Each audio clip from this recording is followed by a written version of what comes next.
সাবউনা alpha জিমামিন মা কুল্লি জিমাম, ৭০,০০০ শিকল দিয়ে আল্লাহ তাআলা জাহান্নামটা আটকা রাখবেন। শুধু কি তাই, সাবউনা আলফা মালাইন ইয়াজরুনাহা, ৭০,০০০ শিকলের প্রতিটা শিকলের সঙ্গে ৭০,০০০ করে ফেরেশতা থাকবে। ফেরেশতারা টানবে, জাহান্নাম ধরে রাখতে পারবে না, জাহান্নাম ধরে রাখতে পারবে না। এক তো মাথার উপরে সূর্য, জমিনটা হবে তামার, অন্য দিক থেকে জাহান্নামের গর্জন।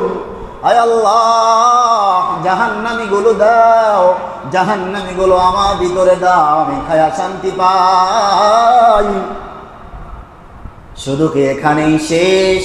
আল্লাহ তাআলা বলেন, ওমান আ'রাদা আন যিকরি ফাইন্না লাহু মাঈশাতান দানকা ওয়া নাহশুরুহু ইয়াওমাল কিয়ামাতি আ'মা। আসসালামু আলাইকুম ওয়া রাহমাতুল্লাহি ওয়া বারাকাতুহু। আলহামদুলিল্লাহি নাহমাদুহু ونستعينه ونستغفره ونعوذ بالله من شرور أنفسنا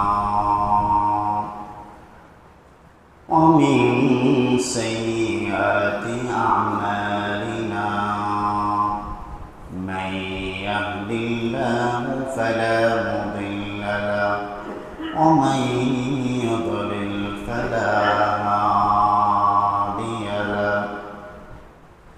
ونشهد أن لا إله إلا الله وحده لا شريك له، ونشهد أن سيدنا وسندنا وحبيبنا وطبيبنا وطبيب قلوبنا ومولانا محمدا عبد الله ورسوله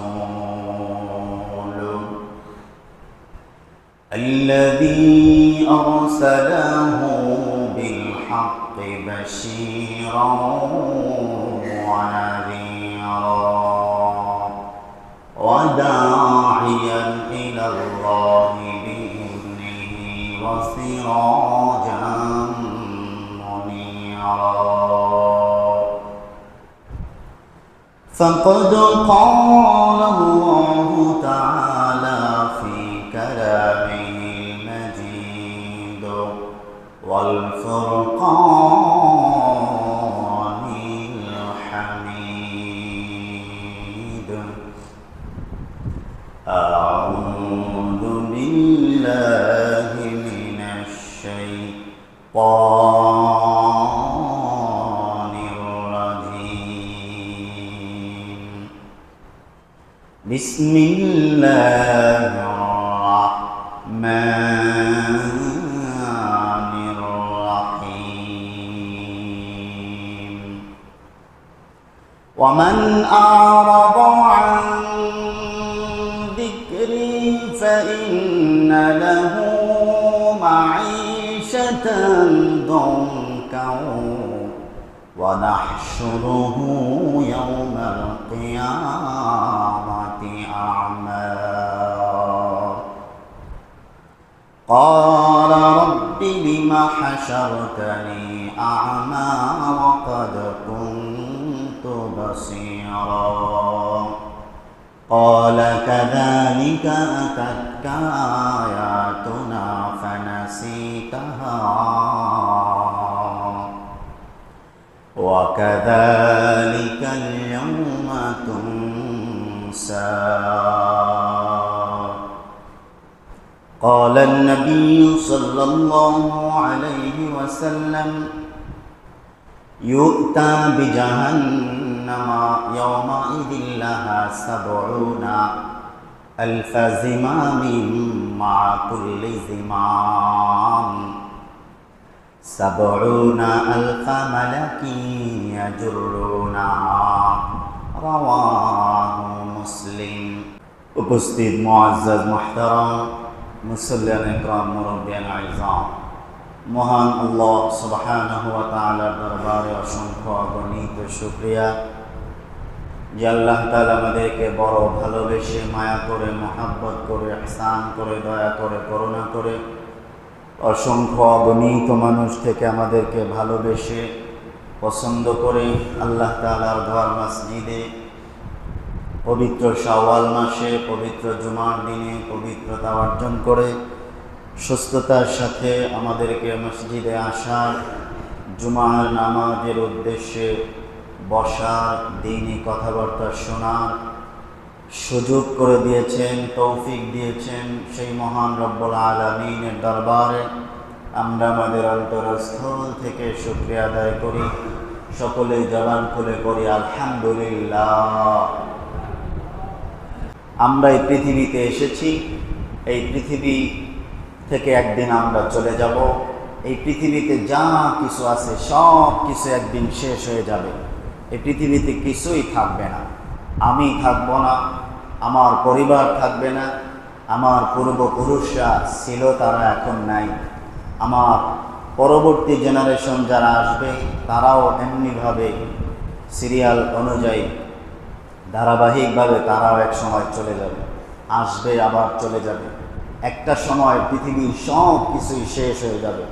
এক সময় পৃথিবী ধ্বংস হয়ে যাবে। পৃথিবীর কোনো গাছপালা, তরুলতা কোনো কিছুই থাকবে না। সব কিছুকে আল্লাহ শেষ করে দিবেন একটা কারণে, সেটা হচ্ছে আল্লাহ তাআলা একটা বিচার দিবস কায়েম করবেন, একটা হাসরের দিবস কায়েম করবেন, যেই দিবসে পৃথিবীর জমিনে মানুষগুলো আল্লাহ তাআলার হুকুম অনুযায়ী চলছে কিনা, আল্লাহ তাআলার কথা অনুযায়ী দুনিয়াতে মানুষগুলো চলছে কিনা, এটা বিচার করার জন্য, হিসাব নিকাশ নেওয়ার জন্য আল্লাহ তাআলা একটা মাঠ কায়েম করবেন, যেই মাঠ আমরা হাসরের মাঠ হিসেবে চিনি। আজকে সারা বাংলাদেশে যারা দশম শ্রেণীতে পড়াশোনা করে তাদের পরীক্ষা শুরু হয়েছে, কি ঠিক না? দশম শ্রেণীর পরীক্ষা চলে। তারা 10টা বছর কি পড়াশোনা করেছে সেই পড়াশোনা অনুযায়ী তাদের একটা পরীক্ষা হবে। তারা পরীক্ষায় কি লিখলো, কতটুকু পারলো, কতটুকু তারা অর্জন করলো, এই লেখা অনুযায়ী তাদেরকে একটা সার্টিফিকেট দেওয়া হবে, তাদেরকে একটা পুরস্কার দেওয়া হবে, সার্টিফিকেট, যেটা দ্বারা সে ভবিষ্যতে ভালো কিছু করবে, সে চাকরি করবে, সে ভালো কোনো দেশে যাবে, ভালো কোনো প্রতিষ্ঠানে ভর্তি হবে। অর্থাৎ 10টা বছর সে যে পড়াশোনা করলো, কতটুকু পড়াশোনা করলো, আদৌ করলো কিনা, কতটুকু ভালো করলো, কতটুকু মন্দ করলো, এটা যাচাই বাছাই হবে তার এই পরীক্ষার মাধ্যমে। কি বলেন, ঠিক কিনা? পরীক্ষার মাধ্যমে যাচাই বাছাই করার পরে তাকে একটা সার্টিফিকেট দেওয়া হবে। সেই সার্টিফিকেট অনুযায়ী সেও বুঝতে পারবে যে সে কতটুকু পড়ালেখা করছে। তার রেজাল্ট যখন সে হাতে পাবে, সে তখন বুঝবে কতটুকু সে পড়ছে, কতটুকু সে খাতায় লিখছে। তার স্যাররাও আন্দাজ করতে পারবে যে সে কি পরিমাণ পড়াশোনা করছে এবং পরীক্ষার খাতায় লিখছে। সেই লেখা অনুযায়ী, সার্টিফিকেট অনুযায়ী তার ভবিষ্যতের সামনে আগানোর পথগুলো সুগম হবে। যদি সে ফেল করে, হয়তোবা অনেকের সামনে আগানোর রাস্তাটা বন্ধও হয়ে যেতে পারে। অনেকে চাকরিতে জয়েন হতে পারে, অনেকে বিদেশ চলে যেতে পারে, ঠিক না? আবার যদি কেউ ভালো রেজাল্ট করে, ভালো কোনো কলেজে ভর্তি হতে পারে, ভালো কোনো প্রতিষ্ঠানে ভর্তি হতে পারে, অথবা এই মেট্রিক পাসের সার্টিফিকেট দিয়েই ভালো কোনো চাকরিও পাইতে পারে। তো আল্লাহ তাআলা আমাদের এই পৃথিবীর জমিনে আমাদেরকে একটা হায়াত দিয়েছেন, আমাদেরকে একটা সময় সীমা দিয়েছেন, আমাদেরকে আল্লাহ তাআলা জন্ম থেকে মৃত্যু পর্যন্ত একটা সময় দিয়েছেন। এটার নামই হলো হায়াত। এই সময়টার নাম কি? হায়াত। এই হায়াতের জিন্দেগিতে আমি আপনি কি করেছি, কতটুকু আমল করেছি, কতটুকু নেক কাজ করেছি, আল্লাহ তাআলার হুকুম আমরা কতটুকু মেনেছি, এইটা আমাদের পরীক্ষা হবে হাসরের মাঠে। এখান থেকে আমরা প্রস্তুতি নিব। আমলের মাধ্যমে, ইবাদতের মাধ্যমে। আমরা কতটুকু আমল করলাম, কতটুকু নেক কাজ করলাম, সেই দিন আল্লাহ নবী, বিশ্ব নবী জনাবে মুহাম্মদুর রাসূলুল্লাহ সাল্লাল্লাহু আলাইহি ওয়াসাল্লাম বলেন, তুদরাস শামসু ইয়াওমাল কিয়ামাতি মিনাল খালক। আল্লাহ তাআলা যখন হাসর কায়েম করবেন, হাসরের ময়দান এমন একটা ময়দান, মানুষের মাত্র আধা হাত উপরে অথবা 3 ইঞ্চি উপরে মানুষের মাথার উপরে সূর্যটা থাকবে। আজকে পৃথিবীর জমিনে আল্লাহ তাআলা সূর্যটা উল্টা করে দিয়েছেন, সেই সূর্যের আলোয় আমরা দুনিয়ায় থাকতে পারি না। খেতে খামারে যখন কাজ করতে যাই, রোদের তাপে কাজ করা যায় না, কিছুক্ষণ কাজ করার পরেই ঠান্ডা পানি খাওয়া লাগে, গাছের নিচে যায়া ছায়ায় বসে জিরানো লাগে। এত উপরে সূর্য, এত উপরে সূর্য, তারপরেও সূর্যের তাপ আমরা সহ্য করতে পারি না, ঠিক কিনা? কিয়ামতের ময়দান একটা বার চিন্তা করে দেখেন, মাত্র 3 ইঞ্চি অথবা আধাত উপরে যদি সূর্যটা থাকে, আল্লাহ তাআলা সূর্যটাকে যদি ভাও করে দেন, সূর্যের পরিপূর্ণ তাপ যদি ছেড়ে দেন, মানুষের মাথার মগজগুলো টকবক টকবক করে গলবে, মাথার মগজগুলো গলে গলে কানের ছিদ্র দিয়া বের হতে থাকবে, নাকের ছিদ্র দিয়া বের হতে থাকবে। ভাত রান্না করলে, রান্না হয়ে গেলে যেমনি করে ভাত বলকাইতে থাকে, ভাত বলকাইয়া ভাতের মারগুলো ঢাকনার বাহিরে চলে যায়, বাহির দিয়া পড়ে যায়, ঢাকনাটা আটকা রাখা হয়, ঢাকনাটা উপরে দিয়ে দেওয়া হয়। তারপরেও ওই ভাতের বলকানিতে, মারের বলকানিতে ঢাকনা উপরের দিকে উঠে যায়, মারগুলো চতুর্দিক দিয়ে পড়তে থাকে। কিয়ামতের ময়দান, হাসরের ময়দান, আল্লাহ তাআলা সূর্যটাকে এত কাছে এনে দিবেন, এত কাছে এনে দিবেন, জমিনটা থাকবে তামার। ওই সূর্যের তাপে জমিনটা গরম হয়ে যাবে, যে জমিনে পা রাখার সাধ্য থাকবে না। তারপরেও উপায় নাই, পালাইবার জায়গা নাই, যাওয়ার কোনো রাস্তা নাই, একটাই মাত্র স্থান, যতই দৌড়াও, যতই পলাও, হাসরের ময়দান থেকে কোথাও যাওয়া যাবে না। আল্লাহ তাআলা অপেক্ষা করতে থাকবেন, বিচারের জন্য অপেক্ষা করতে থাকবেন। মানুষগুলো পেরেশান হয়ে যাবে, পাগল পারা হয়ে যাবে, মাথার মগজগুলো গলে গলে নাকের ছিদ্র দিয়া, কানের ছিদ্র দিয়া পড়তে থাকবে। মানুষগুলোর ইন্তেকাল হবে না, মরণ হবে না। আজকে দুনিয়ার মানুষ গাড়ির সঙ্গে মাথায় যদি আঘাত খায়, পাগল হয়ে যায়। মানুষ অনেক সময় আঘাত লাগার পরে মানুষ সেন্সলেস হয়ে যায়, মৃত্যুবরণ করে। কিন্তু কিয়ামতের ময়দানে কোনো মরণ হবে না। দেহ থেকে যদি কল্লাটা আলাদা করে দেওয়া হয়, তারপরেও মরণ হবে না। দেহ থেকে হাত পা গুলো যদি আলাদা করা হয়, তারপরেও মরণ হবে না, মরণ হবে না। মরণ তো একটা বার, দুনিয়ার মরণেই মরণ, আর কোনো মরণ নাই, আর কোনো মরণ নাই। মানুষ সহ্য করতে না পেরে নিজের হাতের গোস্তগুলো নিজে কামড়াবে আর মরণ কামনা করবে, এই কষ্ট সহ্য হয় না। আল্লাহ আযাব সহ্য হয় না, মরণ দিয়া দাও, মৃত্যু কামনা করো। কিন্তু মরণ তো নাই। দুনিয়ায় মানুষ ইচ্ছা করলে মরতে পারে, আত্মহত্যা করতে পারে, নিজের গলায় নিজে ছুরি চালাইতে পারে, কিন্তু সেই দিন মৃত্যুর কোনো রাস্তা আর খোলা থাকবে না। একদিকে সূর্যের তাপ, অন্যদিকে জমিনটা তামার। শুধু কি এখানেই শেষ?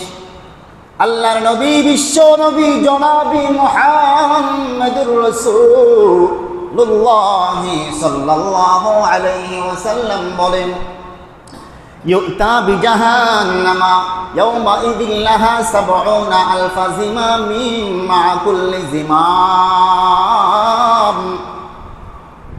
জাহান্নাম মানুষের দিকে আসতে থাকবে আর চিৎকার করে বলতে থাকবে, প্রভু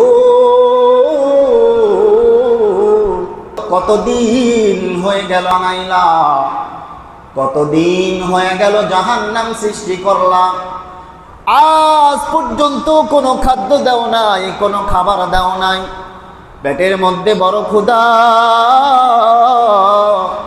যন্ত্রণা সহ্য হয় না গো প্রভু। ইউতা বিজাহান্নামা ইয়াওমাইযিন লাহা, জাহান্নাম চাপতে থাকবে মানুষের দিকে। আয় আল্লাহ, আমার জাহান্নামীগুলো আমার কাছে দিয়া দাও, আমি একটু বক্ষণ করে শান্তি পাই, আমি একটু ঠান্ডা হই, আমি একটু ঠান্ডা হই। ৭০,০০০ শিকল দিয়া আল্লাহ তাআলা জাহান্নামকে আটকায় রাখবেন। ৭০,০০০ জিমামিন মা কুল্লি জিমাম। ৭০,০০০ শিকল দিয়ে আল্লাহ তাআলা জাহান্নামটা আটকায় রাখবেন। শুধু কি তাই, ৭০,০০০ মালাইয়াজরুনাহা, ৭০,০০০ শিকলের প্রতিটা শিকলের সঙ্গে ৭০,০০০ করে ফেরেশতা থাকবে। ফেরেশতারা টানবে, জাহান্নাম ধরে রাখতে পারবে না, জাহান্নাম ধরে রাখতে পারবে না। এক তো মাথার উপরে সূর্য, জমিনটা হবে তামার, অন্য দিক থেকে জাহান্নামের গর্জন। আয় আল্লাহ, জাহান্নামীগুলো দাও, জাহান্নামীগুলো আমার ভিতরে দাও, আমি খায়া শান্তি পাই। শুধু কি এখানেই শেষ? আল্লাহ তাআলা বলেন, ওমান আ'রাদা আন যিকরি ফাইন্না লাহু মাঈশাতান দানকা ওয়া নাহশুরুহু ইয়াওমাল কিয়ামাতি আ'মা। আল্লাহ তাআলা অন্ধ বানাইয়া কানের শ্রবণ শক্তি নিয়ে আনিবেন, চোখের দৃষ্টি শক্তি নিয়ে আনিবেন। অন্ধ বানাইয়া হাসরের ময়দানে আল্লাহ তাআলা উঠাইবেন। মানুষগুলো ডাক দিয়া বলবেন, আল্লাহ, ক্বালা রাব্বি লিমা হাসারতানি আ'মা ওয়া ক্বাদ কুনতু বাসীরা। আমার চক্ষু কই, আমার দৃষ্টি শক্তি কই? দুনিয়ায় আমি একজন সবল, শক্তিশালী, সুন্দর একজন মানুষ ছিলাম, সুস্থ সবল একজন মানুষ ছিলাম। আমার চক্ষু ছিল, আমার কান, শ্রবণ শক্তিও ছিল, আমার চক্ষু দিয়ে দেখতাম, কান দিয়ে শুনতাম। قال رب لما حشرتني أعمى وقد كنت بصيرا। আয় আল্লাহ, অন্ধ বানাইয়া কেন উঠাইলা, অন্ধ বানাইয়া কেন উঠাইলা? শ্রবণ শক্তি আল্লাহ কেন তুমি নিয়ে গেলা? শ্রবণ শক্তি কেন আল্লাহ তুমি নিয়ে গেলা? আল্লাহ তাআলা ডাক দিয়া বলবেন, ক্বালা কাযালিকা আতাতকা আয়াতুনা فنسيتها وكذلك اليوم تنسى দুনিয়ার জমিনে আমি আল্লাহ তাআলা তোমাদেরকে একটা কিতাব দিয়েছিলাম, যেই কিতাবটার নাম হলো কোরআন।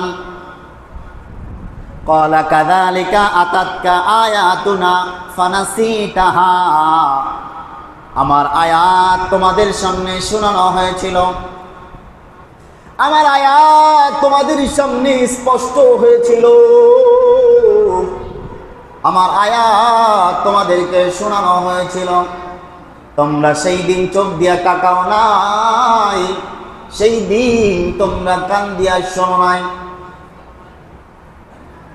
আমি আল্লাহ তাআলা আয়াত নাজিল করেছি, কোরআন নাজিল করেছি। তোমার কেমন ক্ষমতা, তোমার কেমন পাওয়া, তোমার কেমন গৌরব অহংকারী, আমার আয়াতের দিকে তুমি কর্ণপাত করো নাই, আমার আয়াত তুমি সেই দিন শোনো নাই, আমার আয়াতের দিকে তুমি সেই দিন নজর দাও নাই, ভ্রুক্ষেপ করো নাই। যেমনি করে তুমি আমার আয়াতের দিকে তাকাও নাই, যেমনি করে আমার কোরআনের দিকে তুমি তাকাও নাই। قال كذلك أتتك آياتنا فنسيتها وكذلك اليوم تنسى, আমার আয়াত যেমনি করে ভুলেছিলা, আমার হুকুম যেমনি করে ভুলেছিলা, আমার হুকুম যেমনি করে তুমি কর্ণপাত করো নাই, আজকে তুমি অন্ধ হইয়া হাসরের ময়দানে ওঠো, তুমি আজকে কানে না শোনো, আমিও ওই দিকে ভ্রুক্ষেপ করব না, তোমার দিকে আমিও তাকাবো না।